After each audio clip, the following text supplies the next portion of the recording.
Fala galera, boa tarde, espero que estejam todos muito bem.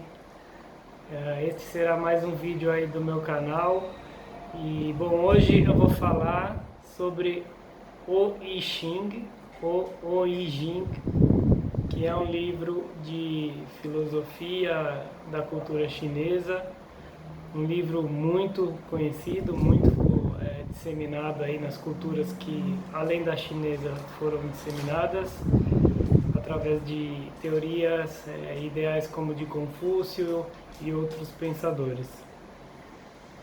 Bom, e este livro também é conhecido como o clássico ou o livro das mutações, e eu vou explicar em duas etapas, né? Primeiro eu vou brevemente tentar explicar o que é esse livro, né? Do que ele fala, e depois eu vou explicar para vocês uma técnica para ajuda na tomada de decisões e para ajuda quando vocês estão em algum momento difícil aí para tomar qualquer tipo de caminho ou decidir, né? Beleza? Vamos lá. Primeiro, também, como está aqui na capa, né? Tem esse símbolo do Yin e do Yang, e basicamente é a base do que esse livro vai falar, tá? Mas eu não vou querer entrar em muitos detalhes técnicos, até porque se eu for tentar explicar tudo que fala, né, do Yin e do Yang, vai levar muito tempo. Então vamos lá. Esse livro, como chama a mutação ou uma revolução, né, constante, trata de uma grande reciclagem e é um movimento lento, constante e infinito. E esse conceito ele se aplica com um ritmo de mutação. Então tudo está sempre em movimento, né? Nada está completamente parado. Tudo tem uma cadência nessa passagem do tempo, e essa cadência e essa evolução ela é eterna, tá?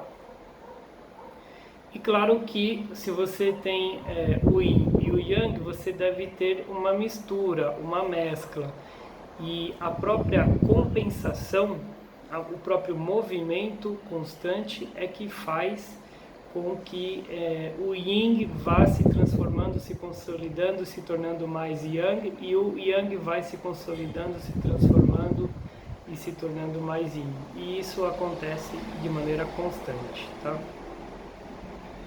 Bom, e para resumir, então a mutação é a única lei imutável do universo. Então a única certeza, uma das únicas leis que a gente não tem como dizer que ela acabou ou que ela parou de existir é a própria lei da mutação.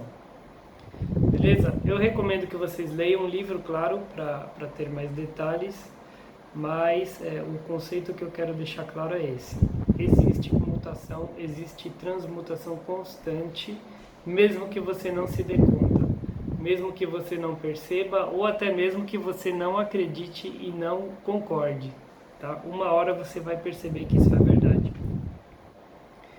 Bom, e neste livro, vocês vão ver aí na segunda parte, mas eles desenvolvem uma técnica e todo um conceito para explicar os hexagramas, que nada mais são do que, como o nome diz, são 6 linhas de diferentes tipos que você pode ter em esquemas que para que serve? Eles são como se fosse uma radiografia de um instante particular, de um instante específico, dentro dessa evolução geral que é a própria mutação.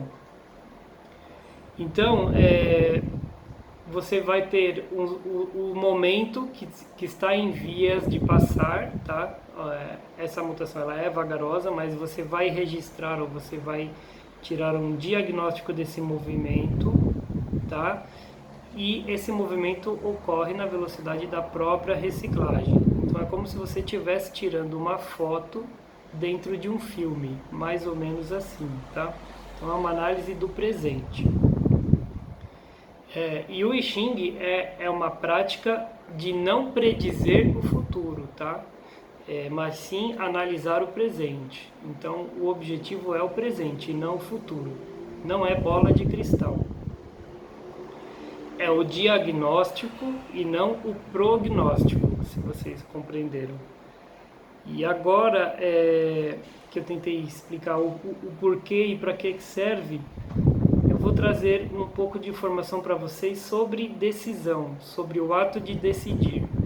Isso é importante que eu faça antes de explicar como você executa a técnica, para que você esteja preparado para decidir e não simplesmente consultar o hexagrama, fazer o jogo como se fosse consultar uma cartomante, como se estivesse consultando uma bola de cristal.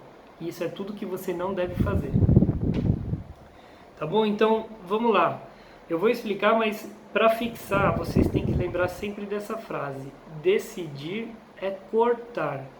Decidir é escolher um só, tá bom?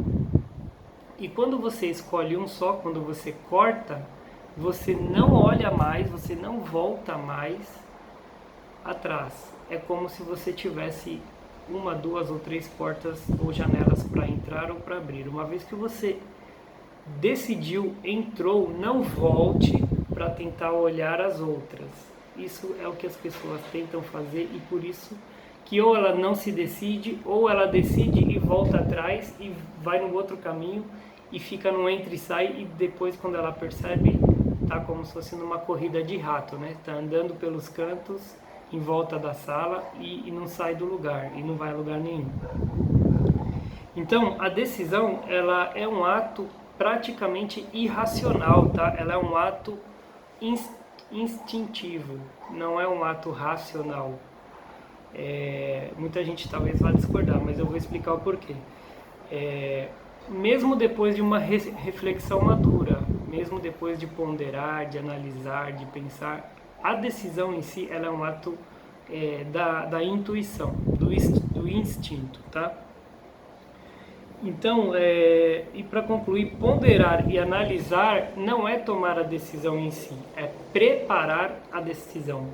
Então, quando você vai tomar um rumo diferente na sua vida, você vai escolher a faculdade, você vai escolher se compra uma casa ou não, onde compra uma casa ou não, se troca de carro ou não. Tudo aquilo que você faz de pesquisar preço, pesquisar lugar, pesquisar as diversas opções que você tem, tudo isso que você está fazendo não é decidir, você só está se preparando, você está ponderando. Mas quando você for decidir, a decisão em si, geralmente, tá? 99% das vezes, ela é muito instintiva, muito do íntimo. Então você vai perceber que muitas vezes você pondera, escolhe, coloca 10 opções, começa a descartar e no fim você acaba escolhendo aquela primeira que antes mesmo de começar qualquer tipo de análise você já sabia ou você sentia que era aquilo que você queria, tá bom? Então a decisão às vezes acaba sendo muito mais do coração do que da mente. Beleza? E o I Ching, ele tem os hexagramas, ele tem a explicação de cada hexagrama, de cada símbolo, tá? De cada esquema, e ele vai te trazer uma resposta com o meio, ele vai te falar como chegar onde você na verdade já vai praticamente ter decidido, tá bom? Não é ele que decide por você, não é ele que vai falar sim ou não, vai ou não vai, começa ou não começa. Quem decide é você, é o consulente. E essa decisão você tem que tomar antes de consultá-lo, tá bom? Se você ainda não conseguiu, você está muito em dúvida entre duas opções, o que você pode fazer é consultá-lo com afirmação para estas duas possibilidades. E aí ele vai te trazer, através da própria explicação dos hexagramas, o que você tem em cada uma delas, e aí você vai acabar percebendo qual que é a mais apropriada, tá bom? Beleza? Espero que tenha aí esclarecido a teoria do livro. Não vai dar tempo de falar tudo, então eu já vou prosseguir aí para explicar a técnica. Na verdade existem duas. mas eu vou explicar aquela que é mais alcançável e mais fácil, tá bom? Que você só vai precisar de 3 moedas, uma folha de papel e uma caneta ou um lápis, beleza? E antes de explicar aí a técnica, só mais um pouco sobre esta prática em si. Ela é racional, não é adivinhação, tá bom? Nem superstição. Ela é uma análise do presente, vai te ajudar na tomada da decisão, e você tem que fazer as perguntas ou até as afirmações em forma de ação, com verbos, tá bom? Para trazer movimento, para trazer mutação. E você é o sujeito, tá bom? Não pode parecer que você está tentando pedir para alguém ou para a própria prática, para a própria técnica decidir por você. E não fazer perguntas dúbias ou alternativas. Por exemplo, eu compro um carro ou não? Eu troco de casa ou não? Se você fizer isso, além da técnica não funcionar, você pode acabar continuando confuso. Então vamos lá. Eu vou explicar rapidamente como funciona. Você vai jogar as 3 moedas 6 vezes, tá? Por isso que chama hexagrama. A cada vez que você jogar, você vai consultar se caiu 3 coroas, 3 caras, 2 caras e uma coroa, 2 coroas e uma cara, tá bom? E de acordo com cada combinação, vai sair uma linha, tá? E aí, eu estou consultando aqui porque eu não posso errar, tá bom? A explicação. Então, se cair 3 coroas, você vai escrever o número 6 e é uma linha com 2 traços separados, que é a linha mutável, tá bom? Se for uma cara e 2 coroas, você vai escrever o número 7 e uma linha contínua, que é uma linha estável. Se cair uma coroa e 2 caras, é o número 8, equivale ao número 8, e são 2 linhas separadas, mas é a linha estável, tá bom? E se cair 3 caras, é uma linha também contínua, porém ela é uma linha mutável, beleza? Você vai fazer isso 6 vezes, consultando o livro ou consultando a internet, e tem vários lugares que você entende como que você vai traçar. Depois que você terminar de fazer as 6 linhas, vai sair um hexagrama, certo? São 6 linhas. E as linhas que são mutáveis, tá? As 2 linhas que são mutáveis, ou que for número 6 e número 9, elas você vai converter, tá bom? E você fazendo isso, você gera um novo hexagrama. Então aí você teria 2 resultados para você analisar. Então, terminou isso, você vai no livro ou vai na internet, vê o hexagrama, olha a sua pergunta e reflita sobre o que o hexagrama está te falando. Eu já fiz, funcionou muito bem. Não é para você ficar fazendo isso toda semana, toda hora, todo dia, né? É somente para coisas muito importantes, decisões muito importantes, ou quando você está muito confuso em algo que realmente é relevante para a sua vida. E faça a pergunta, como eu falei, de maneira já como tentando decidir entre aquelas opções que você começou a analisar. Tá? Então, se você está pensando em comprar uma casa, por exemplo, primeiro já tente decidir se você vai comprar a casa ou não.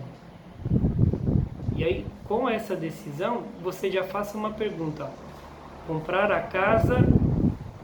E aí você já decidiu comprar, entendeu? O que o hexagrama vai fazer, o que o I Ching vai fazer é te ajudar a decidir como. Ele vai te trazer um meio e vai te ponderar da maneira mais apropriada para conseguir, tá bom? Procura não fazê-lo decidir por você, beleza? Espero que tenham gostado, deem um like aí no vídeo, se inscrevam no canal e comentem qualquer pergunta, qualquer dúvida, comentários e sugestões, coloquem aqui no vídeo. Muito obrigado.